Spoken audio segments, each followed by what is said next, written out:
Alright, so starting here on the inside, first up, you have your control panel here. You're going to have a battery switch that's going to let you know how much battery power you have on here. Fresh tank, black tank, and gray tank. Black tank is going to be your toilet, gray tank is going to be your sink and shower. Over here you'll have your water pump turn on switch if you're using the fresh water tank.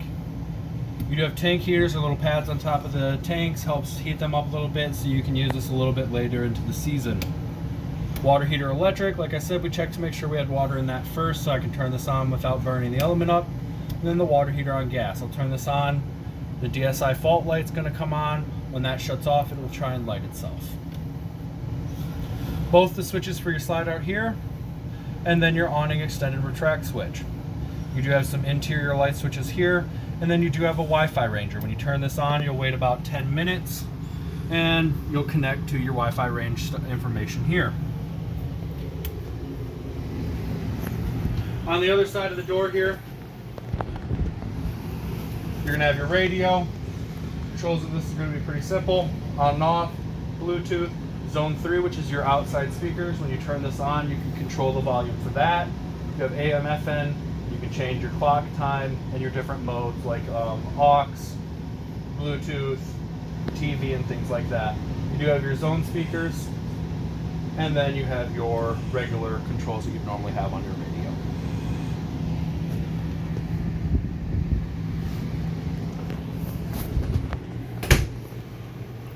Coming around here, you're going to have your refrigerator. This is a 12-volt refrigerator. Pretty decent size. Big things to note here, located here are going to be your controls. You can set your coldness here, and if you hold this button for 10 seconds,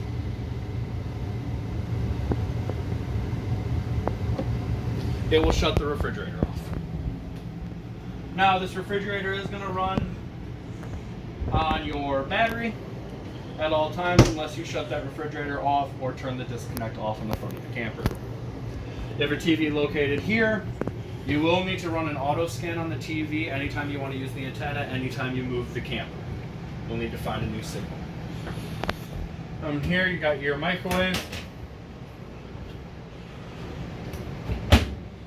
And you have your stove top. This is a self-sparking stove top, so you'll turn the oven on, and then you'll spark it from here. And then it's the same with the oven. You'll turn this to the pilot, and then you will spark it here. And it will light itself. That way you don't have to use the candle lighter anymore. You do have a light system on it, and if you turn the switch down, you do have a light inside of the oven.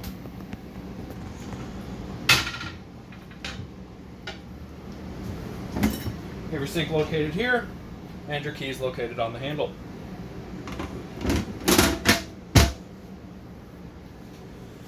So, you do have solar built on top of a camper right now. You have a 190 watt solar panel, and we're actually going to go over this way and we're going to do the control board for it. So, this is your main center control board. Main things to note here is the max boost button. When you hit this, it will run for 30 minutes and it will send 14.5 amps to the battery and help boost the charge up if the battery were to die. A and B are a couple of different settings for different batteries that you have on there. It does pre-locate those batteries and find it for you. Now you'll notice that we have full sun, your battery's fully charged, and right now it currently does not have a bank system on it, which means that it hasn't built up enough power to hold in, so if I hit the max boost button, it's really not going to do anything right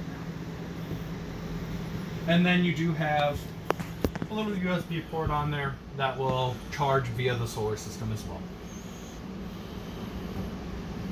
Now, continuing on with the solar system, you do have an inverter inside of here, and when this green light is turned on, what it's going to do is it's going to send power to some of your 110 system. Now, that being said, it is not going to send power to your AC unit, and is not going to send power to the microwave. Both of those will not run unless you're plugged into a 110 system. But your other outlets and things like that will have power, that way you can use them. So basically, any of your 110 switches on the walls, your USB ports, and anything like that, this inverter is going to send power to them so that those can get power if you're not plugged in. Now we'll walk right back out into the hallway here. And right here is going to be your thermostat.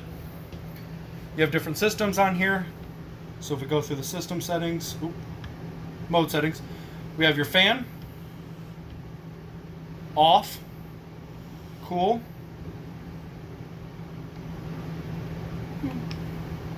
and then with the system button we'll go to your heat. You have heat gas, and it's really the only system you have, and then you have off. Inside of here is your bathroom. Couple of things to note in here. The 110 outlet inside of here is a GFCI reset outlet, so if you are having an issue with your 110 system working, first thing we let people know is to come and check there and make sure that that's not been reset. And the last thing to go over inside of the bathroom here is your shower miser. So the big thing on this here, when this switches down like so, it is going to, is that bypass? When it's down like so, it's going to bypass the water heater. I'll turn the hot water on. What it'll do is it'll take the water to here, bypass it back to the fresh tank. Until the water heats up, this will actually change colors to an almost white color. I'll flip this back up, and then I immediately have shower coming out of the shower that's hot. Saves you about 3 to 5 gallons of water going into your waste tank. A couple other little things to note. Located right here is going to be your carbon monoxide detector. Located right here is going to be your smoke detector.